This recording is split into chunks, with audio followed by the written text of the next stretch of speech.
د المنافقون مبارکه سوره چې د قرآن عظیم الشان 38مه سوره ده په مدینه منورې کې را نازله شوې ده. 11 مبارک آیاتونه لري. تلاوت او پښتو ترجمه یې له لومړي آیت څخه اورئ. بسم الله الرحمن الرحیم. د الله په نوم چې ډېر زیات مهربان پورا رحم لرونکی دی. إذا جاءك المنافقون قالوا نشهد إنك لرسول الله والله يعلم إنك لرسوله والله يشهد إن المنافقين لكاذبون. ای پیغمبره کله چې دغه منافقان تا ته راځي نو وایي مونږ شاهدي وایو چې ته په یقیني توګه د الله پیغمبرې. هو الله پوهیږي چې ته ارومرو د هغه پیغمبرې، خو الله شاهدي وایي چې دغه منافقان بیخي دروغجن دي. اتخذوا أيمانهم جنة فصدوا عن سبيل الله إنهم ساء ما كانوا يعملون. دوی خپل قسمونه پر خپل بدو اعمالو سپر ګرځولي دي او په دې ډول دوی د الله له لارې نه منع دي او نور منع کوي. څومره ناوړه حرکتونه دي چې دوی کوي. ذلك بأنهم آمنوا ثم كفروا فتبع على قلوبهم فهم لا يفقهون. دا هرڅ له دې عمله دي چې دوی ایمان راوړ بیا کافر شول. له دې عمله د دوی په زړونو مهر ولګول شو. اوس دوی په هیڅ نه پوهیږي.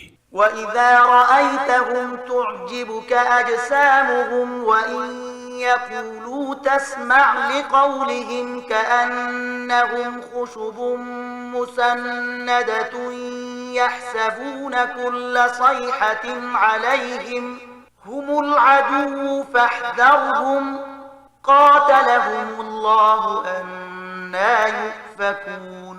که دوی ووینې نو د دوی جوسې او ظاهر به ډیر شاندار درته ښکاره شي.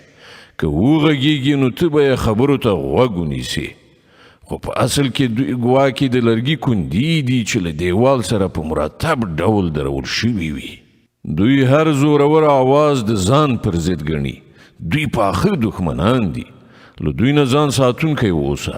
خدای دې دوی ووهي. دوی کوم لوري ته اړول کیږي. وإذا قيل لهم تعالوا يستغفر لكم رسول الله لووا رؤوسهم ورأيتهم يصدون وهم مستكبرون. او کله چې دوی ته ویل کیږي چې راشئ تر څو چې د الله پیغمبر ستاسو لپاره د مغفرت دعا وکړي، نو خپل سرونو ته ټکان ورکوي او ته ویني چې دوی په ډیر غرور سره له راتلو نه ډډه کوي. سواء عليهم أستغفرت لهم أم لم تستغفر لهم لن يغفر الله لهم إن الله لا يهدي القوم الفاسقين. ای پیغمبره که ته د دوی لپاره د مغفرت دعا وکړي او که یې ونه کړي د دوی لپاره یو شانته ده. الله به هیڅکله دوی ته بخښنه ونه کړي. الله فاسقانو ته هیڅکله هدایت نه کوي.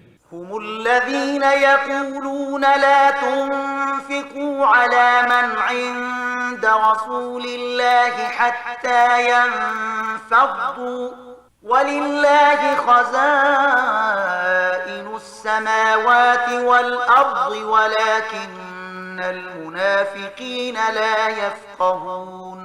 دا همغه کسان دي چې وایي د پیغمبر پر ملګرو لګښت یعنې نفقه کول بند کړئ تر څو چې دوی تیت پرک شي، په داسې حال کې چې د ځمکې او آسمانونو د خزانو مالک الله دی، خو دغه منافقان نه پوهیږي.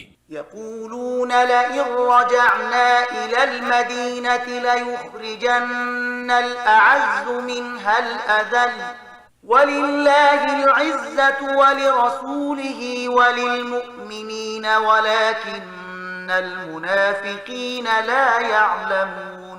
دوی وایي چې که مونږ بیرته مدینې ته ستانه شو نو باعزته یعنی دوی منافقان به ذلیل یعنی مهاجرین له هغه ځایه وباسي، په داسې حال کې چې عزت خو د الله او د هغه د رسول او د مؤمنانو لپاره دی خو دغه منافقان نه پوهیږي.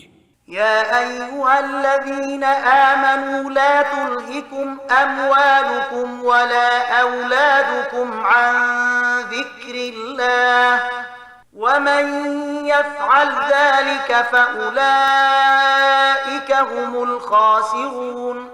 ای مؤمنانو ستاسې مالونه او اولادونه د تاسې د الله له یاد نه غافل نه کړي. کوم کسان چې دا کار وکړي هغوی زیانمن دي. وأنفقوا مما رزقناكم من قبل أن يأتي أحدكم الموت فيقول رب لولا أخرتني إلى أجل قريب فأصدق وأكن من الصالحين. کوم روزي چې موږ تاسو ته درکړې ده له هغې د خدای په لاره کې لګښت وکړئ مخکې له دې چې له تاسې نه د چا د مرګ نیټه راشي او په هغه کې هغه ووایي چې ای زما پروردګاره که ما تر نږدې مودې پورې شاته کړې نو زه به صدقه ورکړم او له نیکانو څخه به شم.